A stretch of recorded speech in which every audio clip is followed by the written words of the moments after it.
Donald Trump himself probably didn't expect such a loud failure of his high-profile Peace Council initiative in Davos. Take a look at this video. In this video, Trump casually walks past the leaders of those countries that agreed to join his Peace Council. Among them, you'll see only one European, Viktor Orban. As for the rest, these are not the most popular leaders. None of the 5 permanent members of the United Nations Security Council, except for the United States itself, has officially accepted the invitation to join this organization. As a result, there are 6 monarchs, 3 former Soviet officials, 2 military regimes, and a head of state wanted by the International Criminal Court for an alleged war crime. This is what the Donald Trump Peace Council looks like.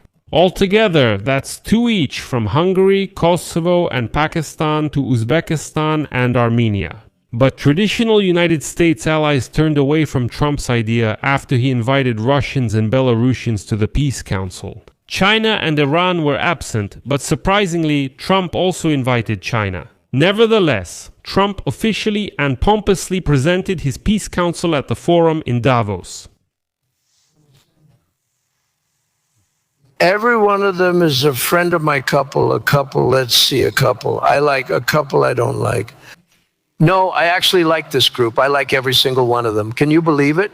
Usually I have about 2 or 3 that I can't stand. Usually I have 2 or 3 that I don't like. I don't find them up here. I like every one of these people. No, they're great people, they're great leaders, and the Board of Peace is composed of leaders, the top leaders in the world, actually. My name is Alexei Pichi. Let's discuss this topic together, but before we start, I ask you to subscribe to this channel, like this video, leave any comment under this episode, and be sure to subscribe to my Telegram channel, Pichi News. The link to it is in the description of this video. There we publish breaking news as it comes in. So, Donald Trump has officially created the Peace Council with himself as the de facto lifelong chairman. According to Trump's plan, this body is supposed to resolve all conflicts around the world, and privileged membership in the council will cost $1 billion. None of the 5 permanent members of the United Nations Security Council, except for the United States itself, has officially accepted the invitation to join this organization. And, as experts say, Donald Trump's Council of Peace is a challenge to the existing international system and an attempt to create a new one, with one person at its center, Donald Trump. But Trump himself has already hastened to state that his body, the Council of Peace, will cooperate with the United Nations, not replace it. As a result, the composition of Trump's Council of Peace looks quite interesting. 6 monarchs, 3 former Soviet officials, 2 military regimes, and a head of state wanted by the International Criminal Court for war crimes. At the charter signing ceremony, which took place on Thursday at the World Economic Forum in Davos, Trump stated, and I quote, "Once this council is fully formed, we will be able to do practically anything we want, and we will do it in cooperation with the United Nations." How many countries will eventually join this Peace Council is unclear. According to representatives of the American administration, 35 out of 50 invited countries have agreed to join the Peace Council. Although Reuters, citing a diplomat, previously reported that invitation letters were sent to 60 countries, but according to the White House, it's already 50. As a result, representatives from 19 countries participated in the signing ceremony of the Peace Council Charter. Azerbaijan, Argentina, Armenia, Bahrain, Bulgaria, Hungary, Indonesia, Jordan, Kazakhstan, Qatar, Kosovo, Morocco, Mongolia, United Arab Emirates, Pakistan, Paraguay, Saudi Arabia, Turkey, and Uzbekistan. Israeli Prime Minister Benjamin Netanyahu, who initially refused, eventually agreed to join the Peace Council the day before, but there were no representatives from Israel at the signing ceremony. Netanyahu can't attend due to an International Criminal Court arrest warrant against him. However, interestingly, the President of Israel, Yitzhak Herzog, was in Davos, but for some reason he decided not to attend Trump's celebration and was not present in Davos. At the signing of the document establishing the Peace Council was also the President of Belarus, Alexander Lukashenko. His press service had previously released a video showing him signing the document in Minsk and thanking Donald Trump for such an honor. But Lukashenko cannot come to Europe because of sanctions and his crimes against Ukraine. At the moment, 24 countries have announced their readiness to join the Peace Council. Trump stated that some countries will join the Peace Council later, but did not specify which ones. And here, Trump of course can play with the numbers, but what really matters is the quality, and the quality is seriously lacking.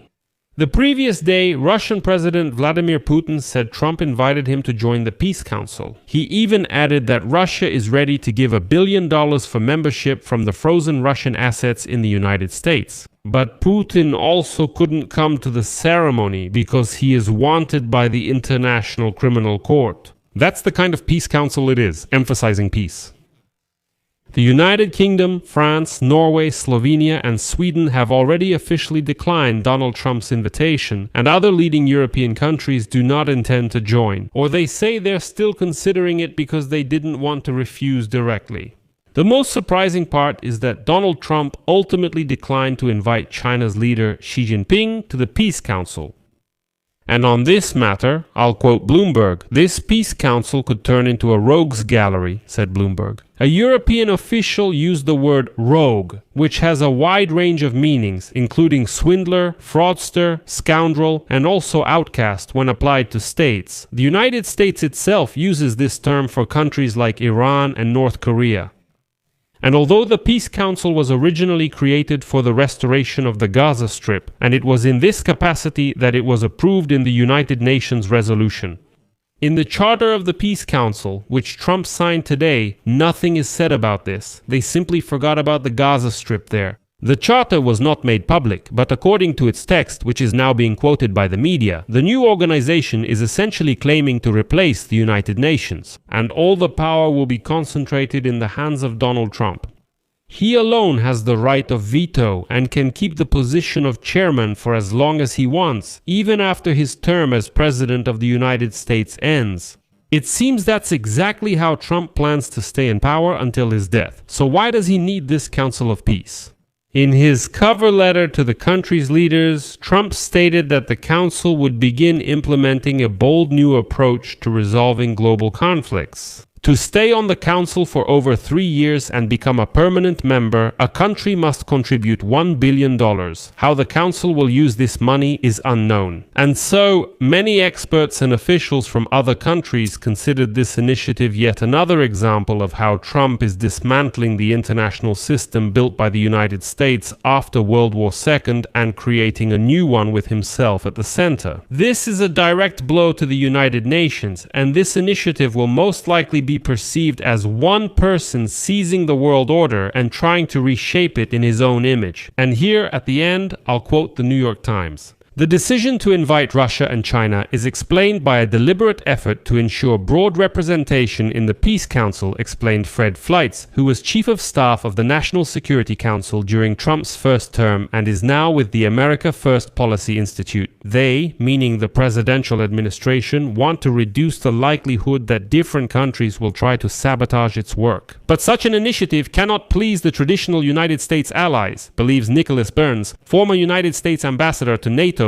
China, and several other countries. The trustful relationship between the United States and its allies has been completely destroyed. The administration's attack on Greenland and their miscalculation regarding the reaction of other NATO countries have truly changed the perception of Europe and Canada. But that's why Trump decided to join forces with Putin, Lukashenko, Xi Jinping, Viktor Orban, and so on and so forth. I'll leave it at that. Share your opinions and conclusions in the comments below this episode. Subscribe to the channel, hit the bell, and don't forget to like and share with your friends. If you want to support the work of this YouTube channel, you can do so with any donation or a paid sponsorship subscription using the links and details in the description of this video. You can also use the QR code on your screens. Thank you for any support. That's all for now. Take care. Goodbye.